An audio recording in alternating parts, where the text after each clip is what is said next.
Hey, what's up everybody? Welcome back to another video. As you see in the title, we're going to be finishing assembling our aluminum 6.2 with the help of our new sponsor for 25, Michigan Motorsports. These guys are awesome. If you are into engine building at all, you already know who Michigan Motorsports is. They sent us out everything we need from block to head to get this engine assembled. If you saw some of the earlier videos in the series, you saw that we already got the 6.2 stripped down, cleaned, we got the block assembled, and then we kind of put it to the side until we got some more parts to start working on the chassis, getting it all ready. And now it's time to completely finish assembling the rest of the engine, get it all completely together and sealed up. I'm gonna go over some of the parts we got real fast from Michigan Motorsports, and we'll jump right on the engine, start getting stuff assembled. I'm not gonna go too in depth on this video. There's tons of DIY and walkthroughs on LS building. There's gonna be some time lapses. I'll kind of explain what we're doing, but the whole gist of this video is to just get this engine assembled, not waste too much time. Now, one of the biggest, most important features of this engine is we're gonna be running their Stage 4 drift cam. We got their full kit. Comes with titanium springs, chromoly push rods, the whole nine. We also have a brass trunnion upgrade, all of our seals and gaskets and timing covers and bolts, everything we need to get this bad girl together. So that's the main gist of it. That's all the important stuff. We are also going to be running a Melling 10295, not a high volume, but a high pressure pump. Very important in drifting. So I got the 6.2 right here, ready to go. Let's go ahead and start throwing some stuff on. Now, I was mistaken a minute ago in that last clip. I was originally going to run the Stage 4 drift cam. I actually already had them send me out that cam. It's the biggest one you can run and still have decent valve to piston clearance, but still was going to be pushing it. For what we're doing here, this engine's going to be living on limiter. I really wanted to have a little bit extra wiggle room, so I sent it back and exchanged it for a Stage 3 just to get that, I believe, like a tenth more clearance out of this. So we're going to be running the Stage 3 drift cam in here, still beefy, still nasty, and gonna be sick. So I'm gonna pull it out, get it cleaned real quick, get it lubed up, and we'll go ahead and start squeezing it in here.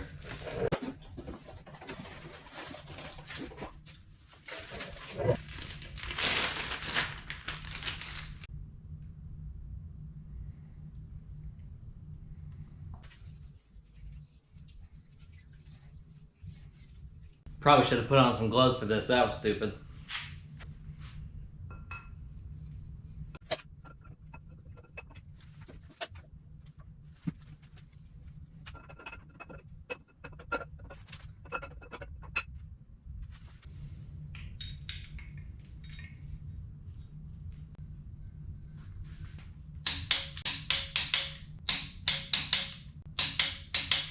Now we'll install our chain and sprocket. We want to get the crank to top dead center. There's a hole on the gear, we want that vertical, and to confirm we want the #1 cylinder all the way at TDC.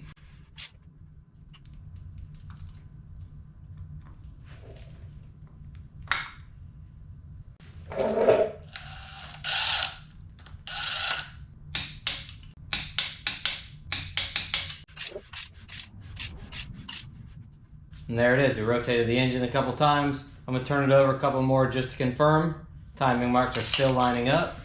Piston #1's at top dead center, crank's at top dead center, and the cam is at top dead center.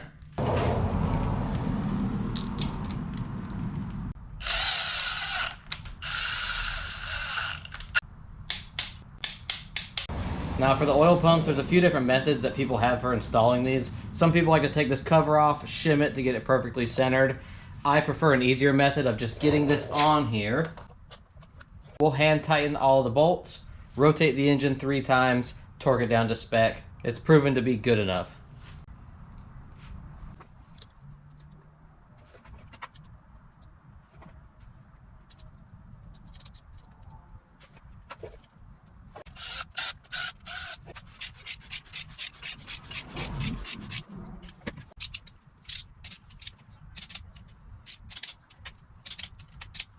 Alright guys, so the next thing that we're going to want to do is start working on the heads. I'm going to start with our trunnion upgrade. We have our brass trunnion here from Michigan Motorsports. We're going to be putting them into our factory rockers.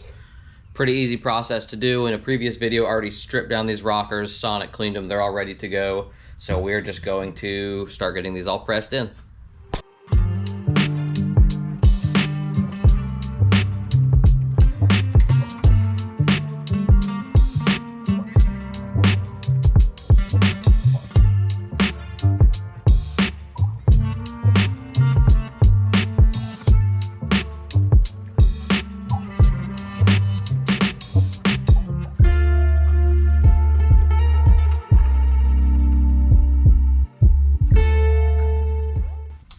right, guys, we have all of our rockers all finished up with the brass trunnion upgrades.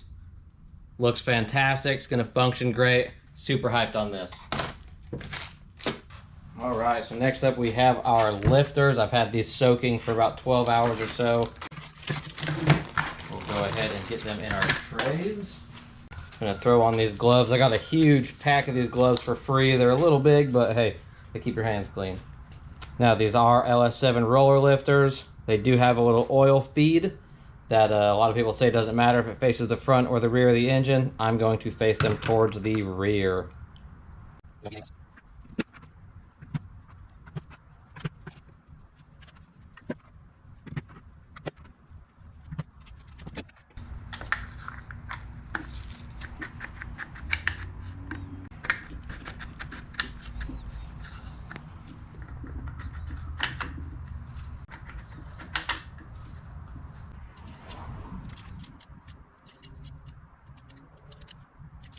Alright guys, the next thing we need to do is start getting the head gaskets and heads installed. But before we do that, we're going to head over to the bench here and we're going to take off all of our original valve springs and seals so we can put on our new titanium 660 springs. So here are our heads. I've already had them all decked, cleaned, the whole nine. It's just a matter of doing our valve springs on them and the seals. I may or may not lap the valves once I actually go ahead and pull them out. I'll take a look at the seals, see how they look. I expect them to look kind of nasty, so maybe I'll run and get some lapping compound just so I can kind of fine tune them a little bit, but we'll see what it looks like when we get there.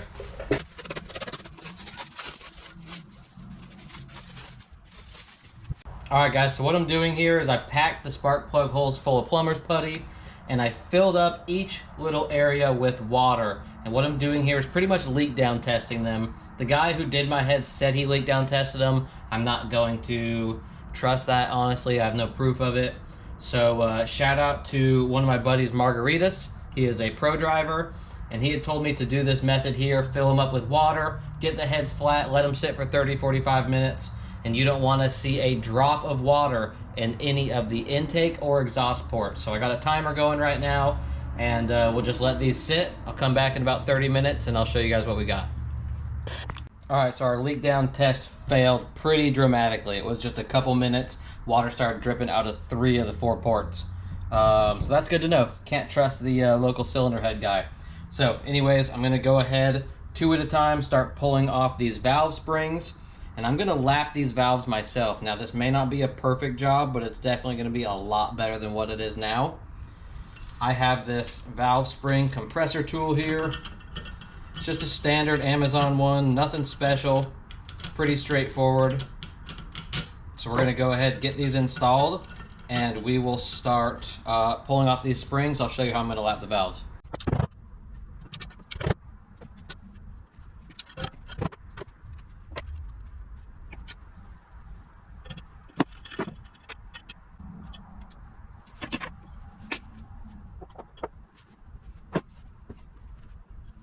Now you can see on these valves here that they look pretty crusty, and also on this side of the head as well. So what I'm going to do, put some lapping compound on here on both sides. I'm going to grab my drill on low speed and I'm just going to take it nice and easy, not going fast. Just a couple seconds on, off, couple seconds on, off. Do that a few times, switch it to reverse, do it again. We'll go ahead and check them and see how it looks. Shouldn't take much. It's just metal. There's nothing to be afraid of. We're just going to go ahead and try to clean up this seat a little bit.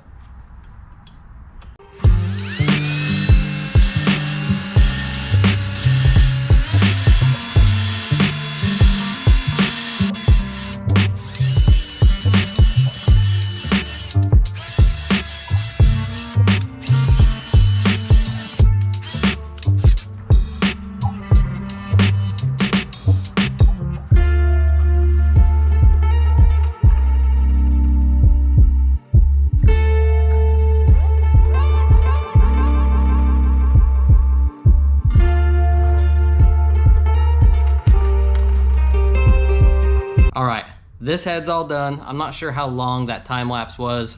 As you saw, took everything apart, lapped all the valves. They actually turned out extremely well. I feel really good about it. Cleaned everything up really good, put it all back together. It's looking super nice. So now I'm just gonna get this one wrapped up real quick, put it aside, and we'll start knocking out the other one.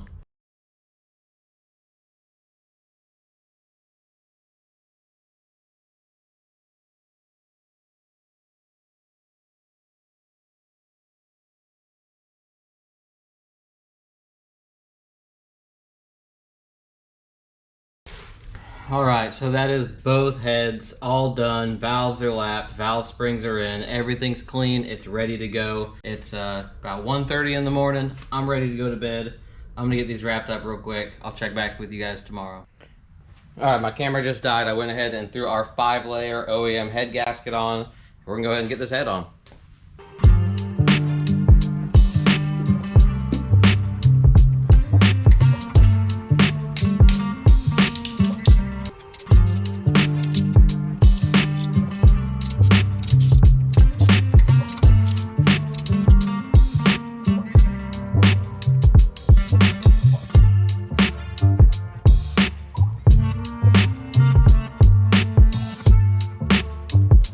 Alright, so we have both the heads on. The next thing we need to do is start getting our push rods and rockers installed. We need to go ahead and put the crank at top dead center. And then there's certain valves that we can tighten down during that time.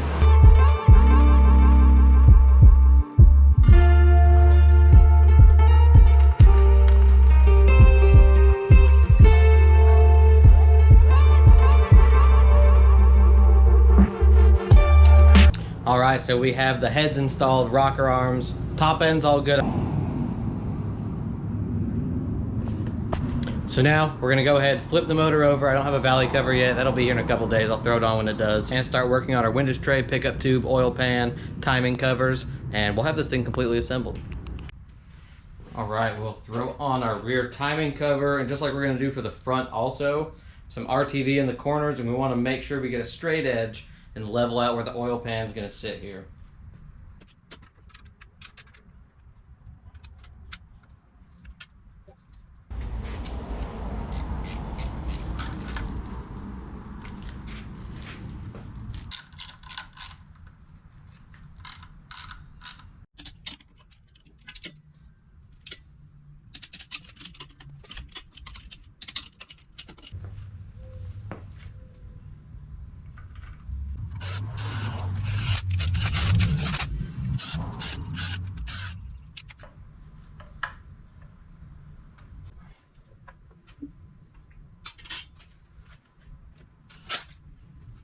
All right, so I have the cover on. I have the oil pan surface nice and flat. Now, normally you need the harmonic balancer here or an actual alignment tool to center this front main seal on the crank. The actual crank pulley itself is what centers this. There's tons of movement. I know a ton of people who have gotten away with not even aligning this, just doing it up top.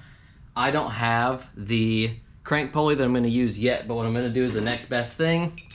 And I got a digital caliper, and what I did is go inside the bore here and just get me right to the groove of the seal and the front cover, and just checked it all the way around, and I have it dead on, which I know is more accurate than most people do it anyways. So that's gonna be plenty good. I'm gonna go ahead and tighten this down. We'll work on the windage tray, pickup tube, and the oil pan.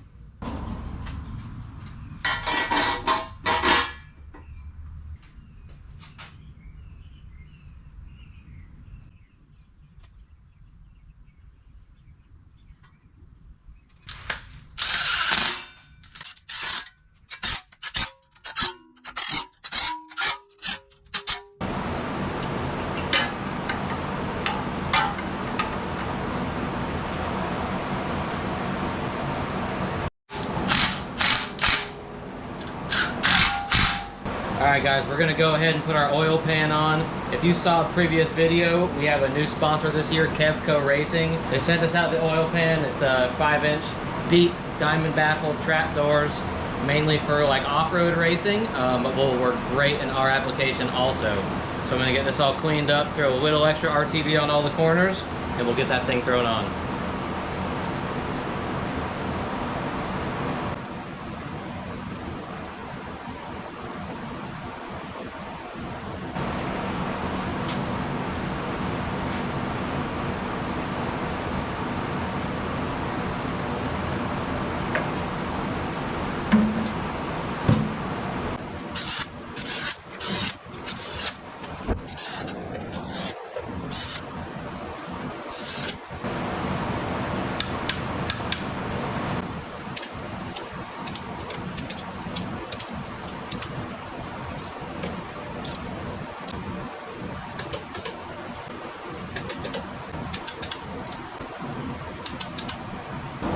All right, the oil pan is on. It's all torqued down. Like I said in the last video, I kind of showed you guys. Here it is again. We got some dash 10 ports out the side here that we're going to run for our remote oil filter and to our cooler. Makes it super nice and easy. Guys, ignore the fan.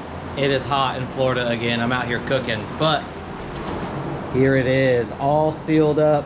I'm still waiting to get some valve covers and a valley cover, and I went through and just plugged all the holes with some tape because I have spent some serious time cleaning this thing twice now because I made the mistake as I was fabricating over the last few months not covering everything. So I had to go through the engine, wipe it all down off camera, but it's all together, ready to go, sealed up.